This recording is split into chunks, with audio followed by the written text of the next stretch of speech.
Welcome to another installment of our Shark virtual reality experience. You join us as we are wrapping up on the very last day of shooting. We've been testing whether sharks are repelled by the smell of, well, dead sharks. And without giving the game away, you'll notice that compared to our other VR shoots, there are a lot less sharks around. Out over the reef behind us, there's the odd one or two, but nothing like what we're used to seeing on this location. I want to point out to you that rock in the middle of the stone circle, that's actually a fake rock. It's hollow, and we've jam-packed it with dead fish, fish guts, and fish blood. And yet, only one shark is venturing remotely close, and even he isn't going right in. So right now we're doing just the last couple of pieces to camera. You can see Jamie there in the black suit talking to his camera.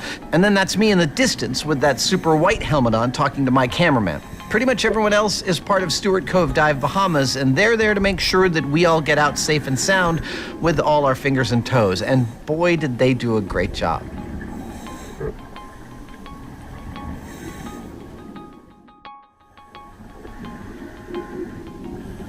Okay, so now it's 10 minutes later and it's time to get out. Jamie's gonna go up first, and yep, there goes Jamie. It's pretty easy for him, he just has to swim up. This water is only 40 feet deep. We've been down here only 40 minutes, so he doesn't need what divers would call a safety stop. He can just swim to the top, get out, and start chillaxing. If that's something that Jamie ever does. To be honest, I'm not sure it is. I once tried chillaxing in 1943, but it's not really my thing. Me, on the other hand, well, getting out for me is a little more difficult. Okay, so that's me there, and it's not just me, as you can see. I've got two people from Stewart Cove assisting me as I make my way up the anchor line to get back to the boat. The reason it's so difficult is the special comms helmet I'm wearing is incredibly heavy.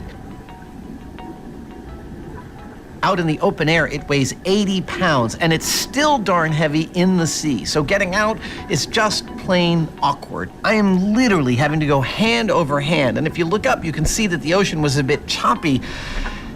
It was hard going. I must confess, I'm also not in a massive hurry because I'm still quite happy in my helmet looking around and seeing the odd shark here or there. It's absolutely beautiful. But eventually I make it to the ladder, and that's my cue to get out onto the boat, where my next problem is, of course, seasickness. Great. So right now I'm gonna leave you and say thanks for watching. If you haven't seen our other shark videos, where, trust me, there are sharks by the bucket load, then I'd recommend you check those out.